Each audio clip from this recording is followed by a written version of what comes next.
Saudi's secret, the Petrodollar's hidden pact. The desert at dawn looks timeless sand, silence, and sky. Yet beneath this stillness lies a modern paradox. A global financial system that hums day and night, powered by oil priced in a single currency. Pipelines stretch across continents. Tankers cross oceans. Markets flicker with numbers. And at the center of it all is a quiet agreement, rarely signed. Never celebrated that reshaped money, power, and geopolitics for half a century. This is the story of how oil became more than fuel and how a pact forged in uncertainty gave the dollar a second life.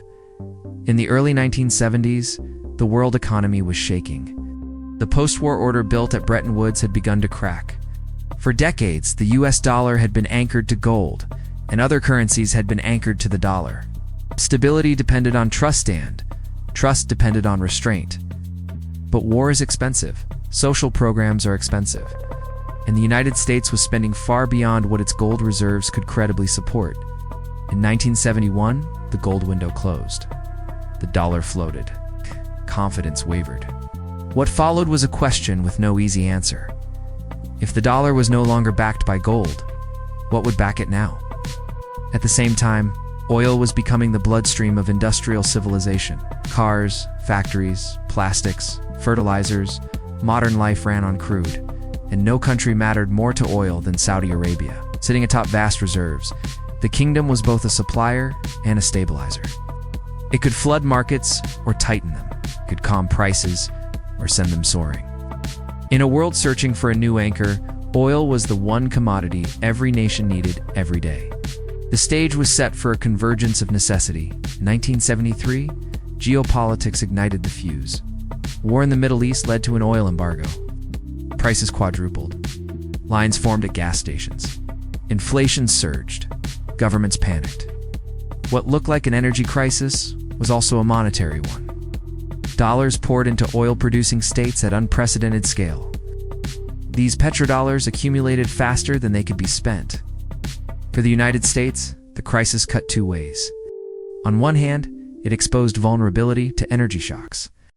On the other, it revealed an opportunity.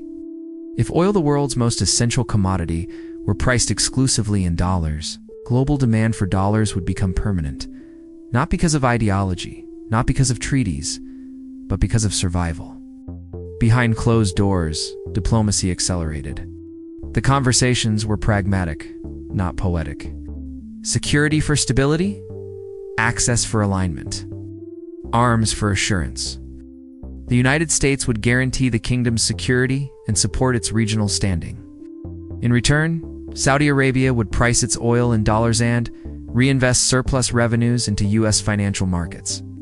There was no single public ceremony, no grand announcement. It's just a series of understandings that hardened into habit and habit into system. The mechanics were elegant in their simplicity. To buy oil, countries needed dollars. To get dollars, they exported goods or borrowed in dollar markets. Those dollars flowed to oil producers, who then recycled them into U.S. Treasury bonds and American banks. The cycle reinforced itself. Demand for dollars stayed high. U.S. deficits became easier to finance. Global liquidity deepened. This was the petrodollar system, not a law of nature, but a structure maintained by incentives. Over time, its effects compounded. The dollar's centrality gave the United States extraordinary leverage. Financial sanctions became tools of statecraft. Access to dollar clearing became a gatekeeper to global trade. Meanwhile, U.S. consumers benefited from cheaper imports. U.S. borrowing costs stayed lower than they otherwise would have been. But every system has trade-offs. For oil exporters, dollar pricing brought stability, but also dependence. Currency risk shifted onto buyers.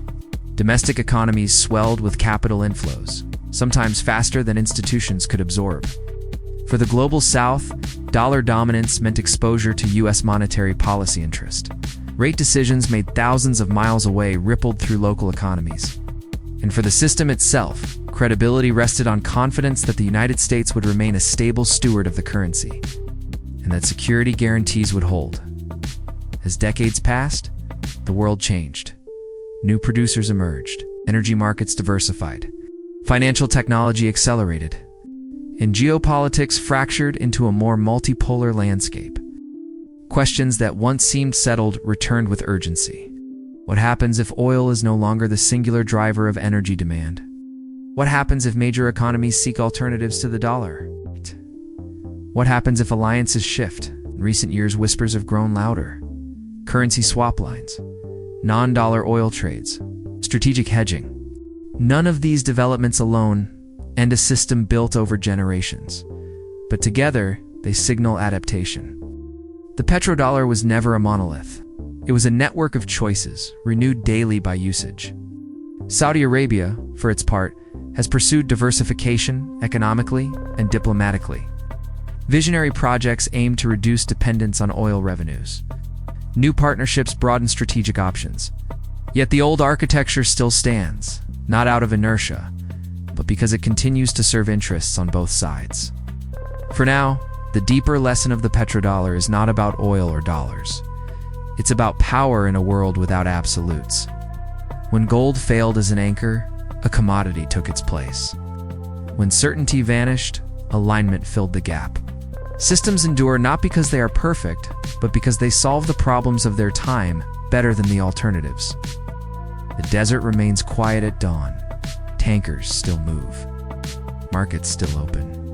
And somewhere between energy and money, a pact made in pragmatism continues to shape the modern world, largely unseen, profoundly felt, because the most powerful agreements are often the ones you never see signed.